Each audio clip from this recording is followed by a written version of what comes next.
Halo guys, saya Erwin, kembali lagi di channel YouTube saya. Pada video kali ini, saya akan memberikan informasi terkait update data pencairan BLT BSU BPJS Ketenagakerjaan. Semoga dengan adanya informasi ini, kalian bisa mengetahui bagaimana tahapan terkait proses penyaluran BSU dan daerah-daerah apa saja yang sudah menerima BSU BPJS Ketenagakerjaan. Semoga informasi ini bisa bermanfaat. Jangan di skip-skip, jangan lupa tekan tombol subscribe dan bunyikan lonceng notifikasi supaya saya bisa memberikan update informasi menarik buat kalian. Jadi tanpa berlama-lama lagi, langsung saja kita ke videonya.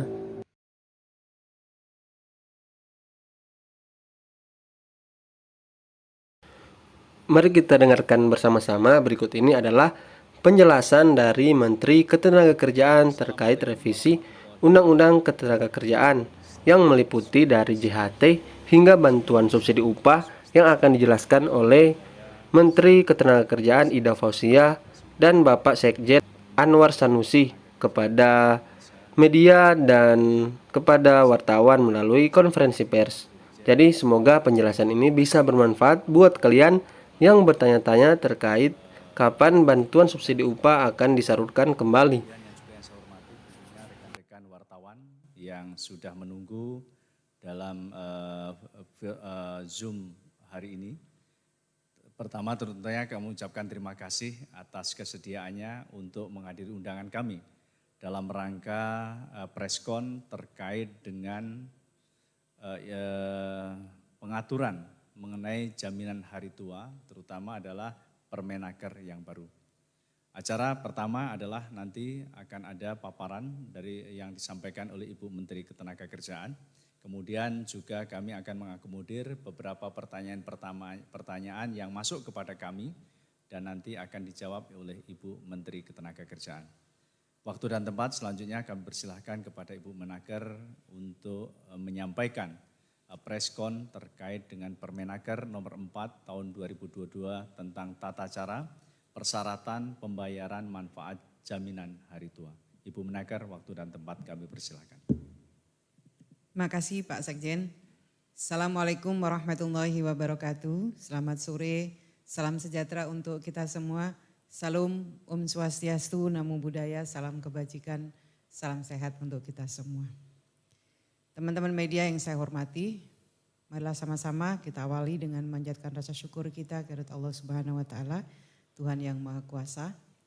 Yang kedua, mari juga sama-sama mengucapkan rasa syukur kepada Allah Subhanahu wa Ta'ala. Alhamdulillah kondisi ketenagakerjaan kita sudah membaik.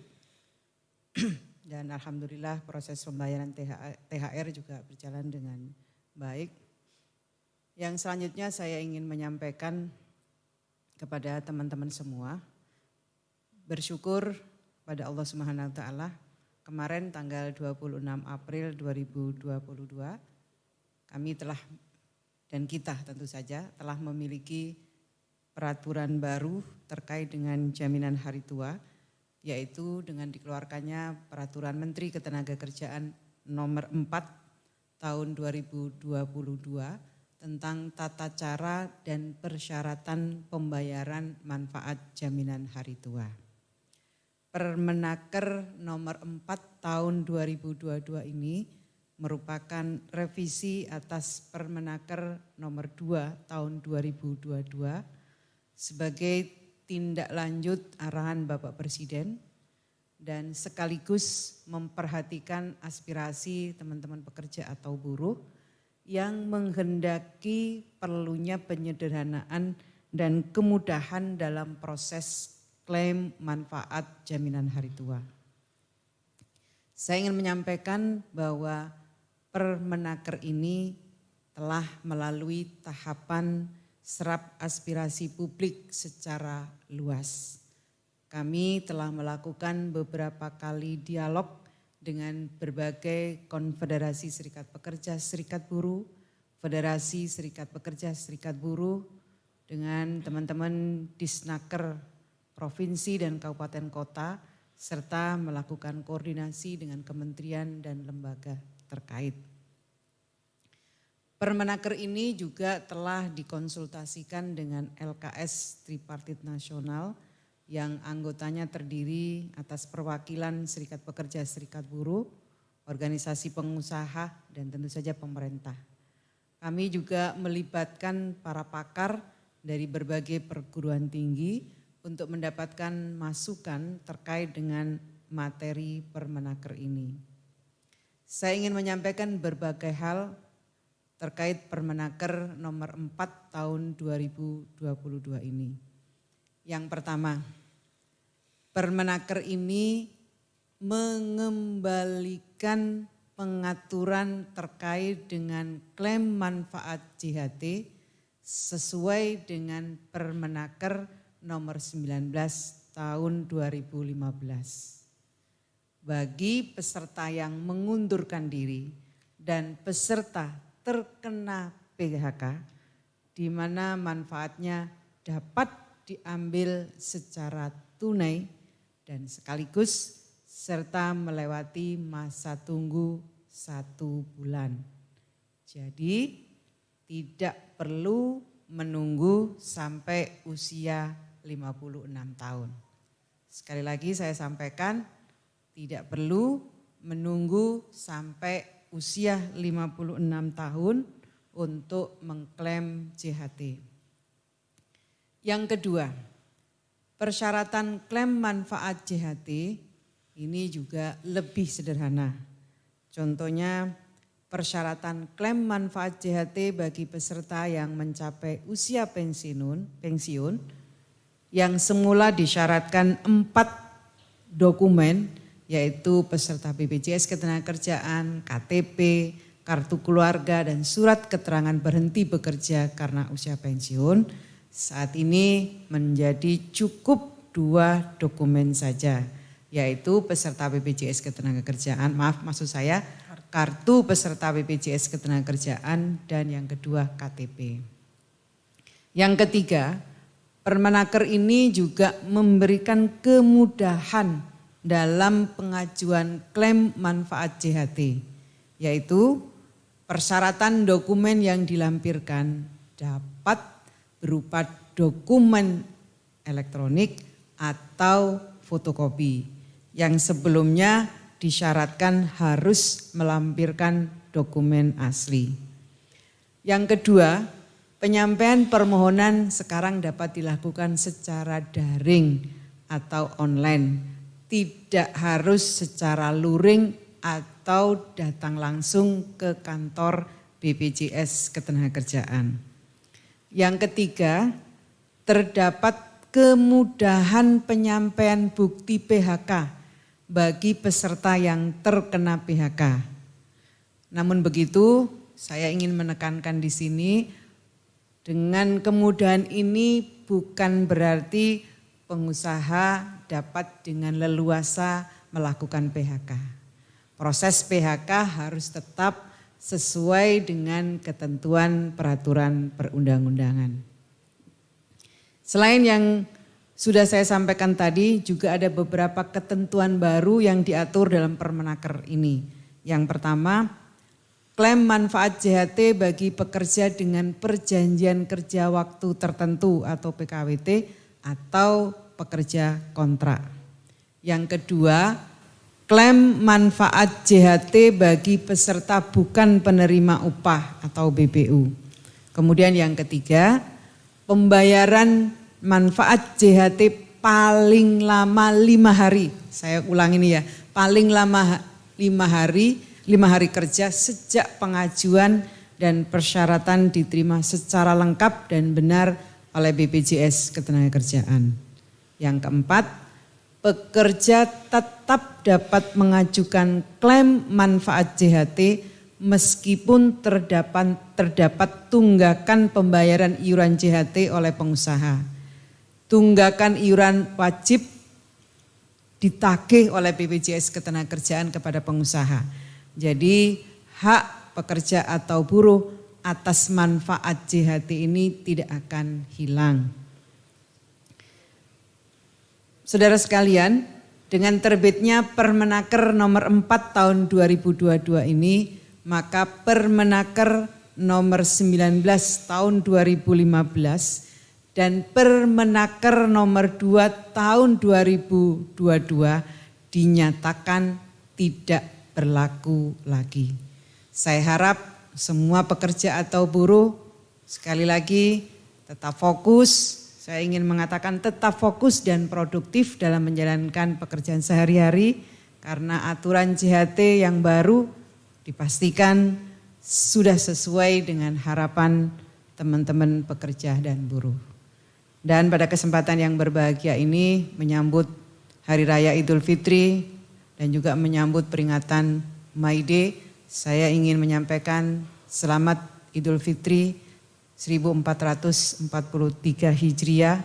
Saya juga ingin mengucapkan selamat memperingati Hari Buruh Internasional. Atas nama pribadi dan atas nama Menteri Ketenagakerjaan, saya mohon menyampaikan permohonan maaf lahir dan batin. Saya kira itu yang dapat saya sampaikan. Terima kasih Pak Sekjen. Jika masih ada yang perlu ditanyakan, saya akan menjawab.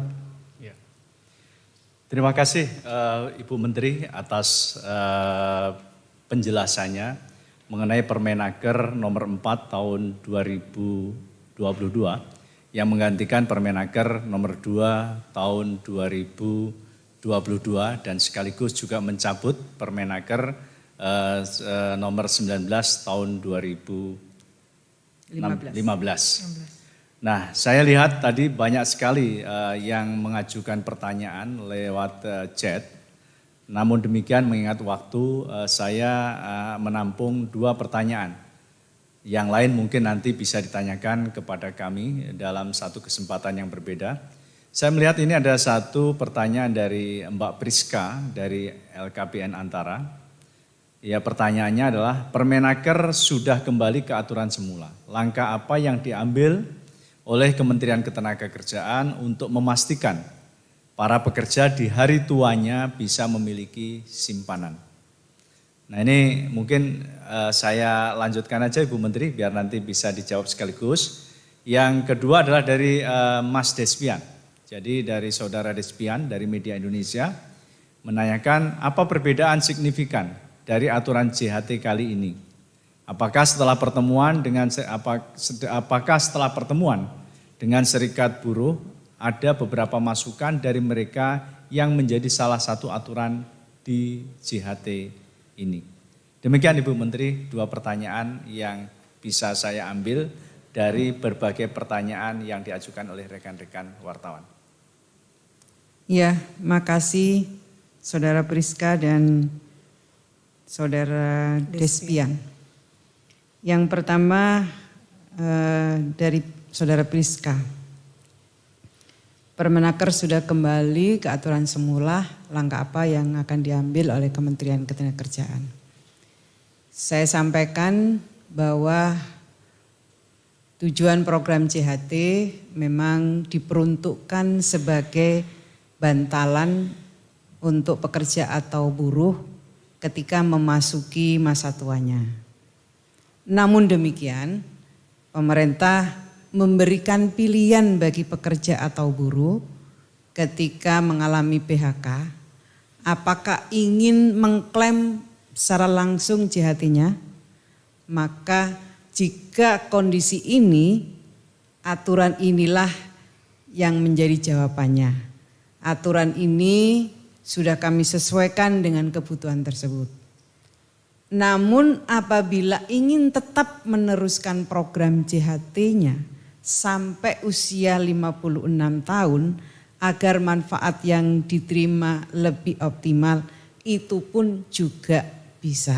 Jadi ada 2 alternatif, mau mencairkan program JHT-nya ketika mengalami PHK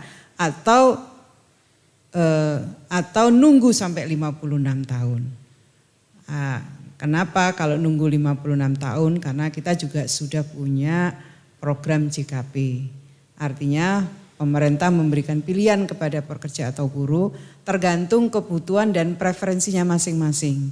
Jika program JKP dianggap belum mencukupi, jika ingin melakukan klaim JHT, aturan ini memungkinkan bagi teman-teman yang mengalami PHK dan ingin mengklaim secara langsung manfaat dari program JHT.